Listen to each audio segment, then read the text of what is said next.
In today's video, we're going to take a look at the Bloomburrow Family Matters Commander deck, which is captained by Zinnia, a very powerful bird that's got the ability to do quite a lot of things, but there are also some really exciting cards that go along with her. So without further ado, let's take flight and hop into today's video.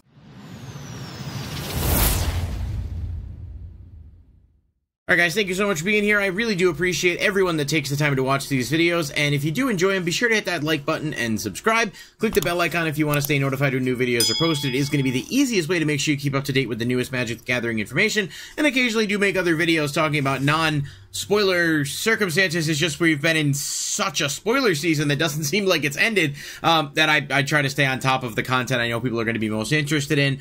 I digress. We're going to jump into the video here, and yes, so this is blue, red, white, which I think is Jeskai, but I'm not 100% sure on that. I never remember the names of the three color combinations, so I usually just read the actual colors out loud, because I think it's easier for everyone. But let's go ahead and get into it, starting off with Zinnia Valley's Voice, and this is blue, red, white, just one of each, legendary creature, bird bard. It has flying and gets +X/+0, where X is the number of other creatures you control, with base power 1. It also says creature spells you cast have offspring 2.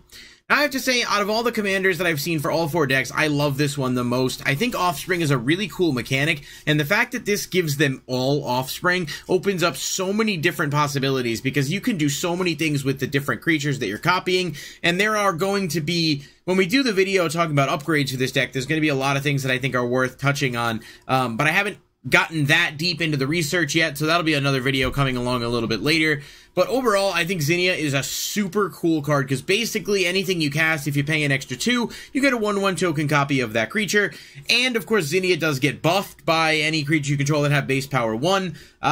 Just easy to stack it up. It's got flying, and you're pretty much, you can take this in so many different directions. Even if you make a bunch of 1/1 tokens, you can buff it up, but it's still giving you the ability to copy things, and as the game advances, you're definitely going to be able to make more and more use of that. So you've got the commander damage, but you've also got the ability to, like, set up your boards however you want, and again, there are tons of cards that like having 2 copies of them out, or being able to get their effects twice, or whatever you may call it. Even cards that like reduce the cost of instant sorceries. If you have 2 of them instead of 1, costs get reduced by 2, etc. So it's just across the board a really, really cool card, extremely well designed, and I think it's going to be wildly popular with the player base. I looked at building some things myself with it. However, I have ultimately decided that this next card is the commander I think I'm going to build coming out of this set, and that is Arthur Marigold Knight. It is a legendary creature mouse knight that costs 2 blue, red, white, and has haste. When it and at least one other creature attack, you may look at the top 6 cards of your library and put a creature card from among them onto the battlefield tapped and attacking. You put the rest on the bottom of the library in a random order, return that creature to its owner's hand at the end of combat. This is not the first card to have an effect that allows you to kind of cheat things out onto the battlefield, but it is really cool because A, it is a mouse, and B, it can bypass any cost casting restrictions to be able to put things out, which opens up a bunch of different possibilities, while also allowing you to dig into the deck. And because the card returns to the hand at the end of combat, if it's got an ETB effect, you can trigger it and then bounce it back and play it on a later turn. Not exactly the most incredible, you know, innovation in terms of the design, but it's just a powerful card that I think has a lot of potential. I haven't really sat down yet to look at how I'm going to build it, but I do think this is going to be the commander deck that I really want to kind of build around, and I'm going to need to get some of the mice cards from different decks and from the set itself, and maybe even some of the older ones. So just in note, if you guys are interested in this, at some point I will do a video talking about this specific card as a commander, but it will likely be once the set is out and I've had some time to play around a little bit more. It's just gonna be really cool in terms of being able to spam the board, and obviously with mice being able to make a bunch of copies of themselves and stuff, this is probably going to be the best mouse commander you have access to, for whatever that's worth. Rapid Augmenter is 1 blue-red creature, Otter Artificer. Haste, whenever another creature you control with base power 1 enters, it gains haste until end of turn. Whenever another creature you control enters, if it wasn't cast, put a +1/+1 counter on Rapid Augmenter, and Rapid Augmenter can't be blocked this turn.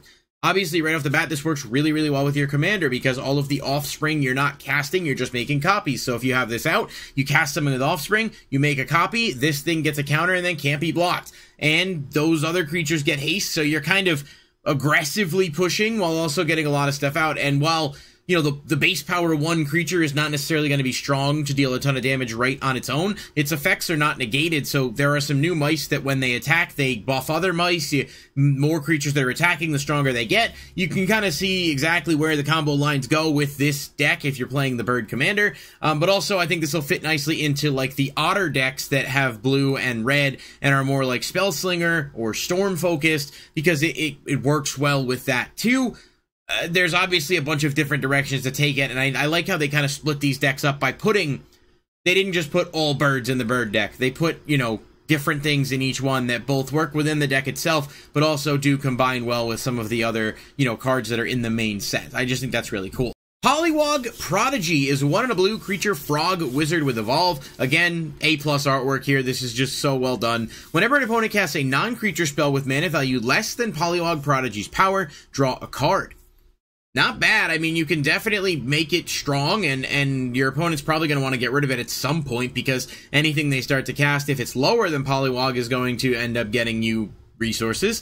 The stronger you make it, the better it is, but then the bigger of a threat it becomes as well. Obviously, early game, it's going to be a card that could net you quite a bit of resources, especially because in a pot of 4 in Commander, you have 3 opponents who can go, and who early on are likely going to be casting lower to the ground spells that are going to allow you to really maximize this card's use. So if you can get it out and you can get it buffed up a little bit quickly, you can definitely start to get some additional resources from it, and like I said, the longer it stays. Not to mention, if you use Offspring with the Commander, you get 2 of these, and then you're drawing 2 cards every time they cast one, and if you can buff them up and kind of make that work, obviously with Evolve, there's a lot of different directions in which you can take some of these cards, but they all synergize extremely well with Zinnia, which is what you kind of want to see when you're looking at a deck like this.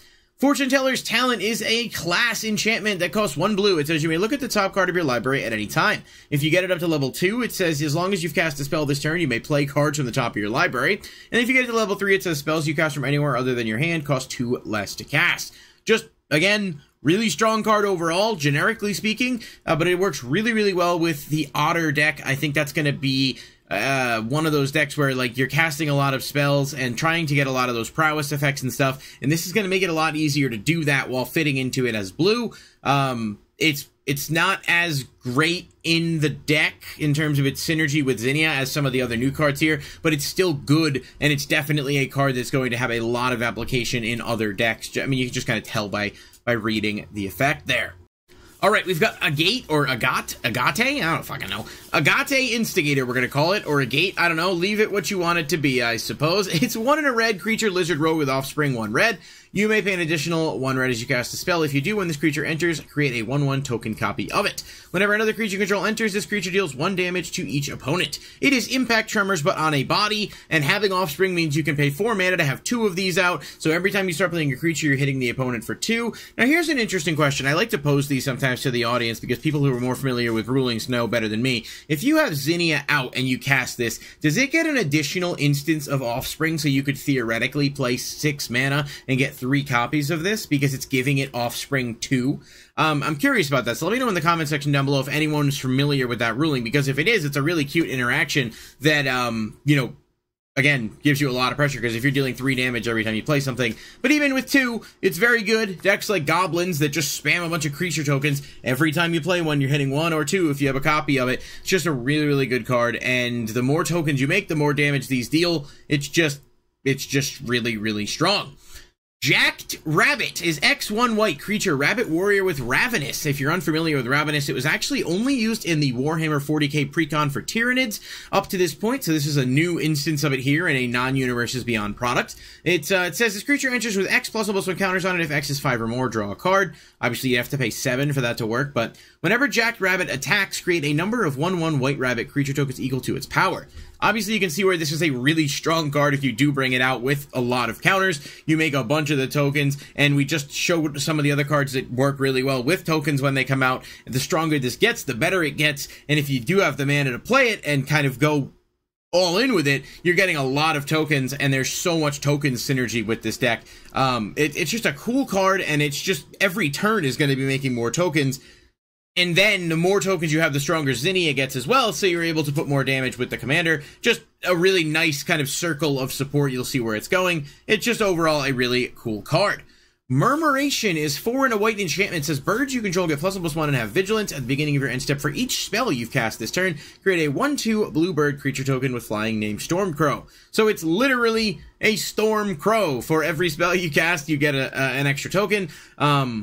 Again, the more things that come out with base power 1, the better your commander gets. Obviously, those birds are going to get buffed up, but that doesn't care because it's not base power. Your commander's also going to get vigilance, and if you're playing a bunch of birds, which we know there are a lot of birds in this set and otherwise, it's going to be solid. So I think like Bird Kindred is going to work really well with this. But generally speaking, at the end of the turn, being able to put a bunch of extra stuff out is certainly nice.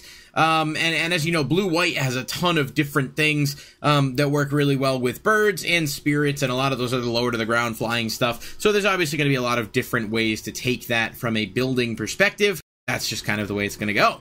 And then we've got Elspeth Sun's Champion, which is actually the alt-art planeswalker for this set. It is guaranteed to be in the product. It does look really cool. I like these. I don't think these are like the highest value per se, but it is nice to get a little something extra as you go through it, I think, which is kind of important, especially for people who just kind of want to, you know, get a little extra resources out of what you're going with.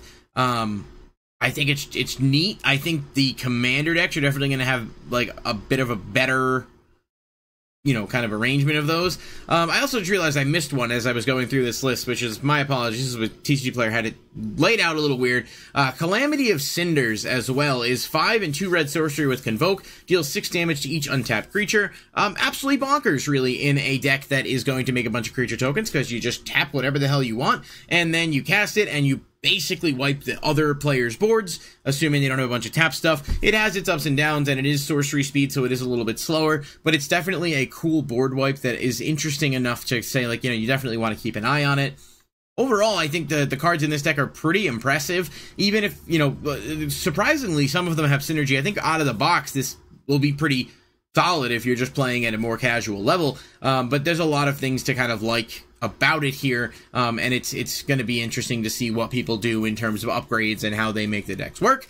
But alas, that's going to do it for this video, guys. I don't think there's a ton of reprints worth mentioning, so I didn't really get into it there. Helm of the Host is in here, which is a cool card, and there's a few decent lands, but overall, the new cards are really the strongest, in my opinion, and then you've got a few, you know, loose reprints in the $5-10 range, not even 10, closer to like 7 or 8. It's not the craziest in terms of reprint, but there is a lot to like about the actual deck and the cards that are included, so it'll be fun.